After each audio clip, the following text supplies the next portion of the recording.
Hey everyone, how we doing today? This is James Sweeney, aka SplitSuit, and welcome back to another video. And today I want to look at a red chip poker hand posted in the forum that I thought was pretty interesting. It was posted by Morgan. He's playing 100 no limit 6 max online, and it folds to him in the small blind with ace-7 offsuit, and he opens for 3. And I like the fact that you're stealing here. I think the size could be a little bit bigger, something like 4, 4.5, maybe even 5.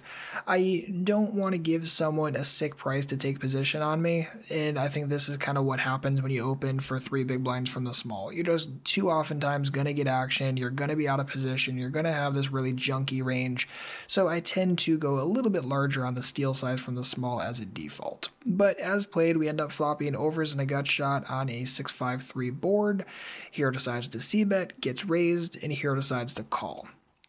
Now, this I think is a very, very important thing, and just conceptually what I'm going to say is I don't tend to call the flop out of position with a gut shot unless my intention is to do something crazy aggressive on the next street. That's just kind of my general thought process, just simply because calling gut shots out of position just to play fit or fold on them is usually a pretty terrible idea. It's just one of those where we're not really going to make any money, we're going to hit so rarely, which means we're going to be folding a ton of the time, and given that he raised us on the flop, we can expect to face a bet on the next street a decent amount of the time as well.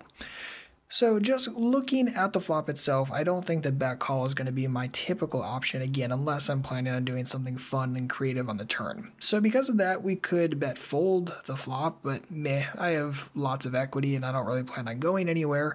So another option would be to bet 3-bet this flop, and it's one of those where what can the big blind really have? I mean, he would have 3-bet pre-flop with like 10s plus, probably 9s plus, so all the big pairs are pretty much gone. And we block out pocket 7s, which really leaves him maybe at 8s and 9s as far as big pairs are concerned. Is he really going to have a lot of like 6-3 or 5-3? Meh, maybe not.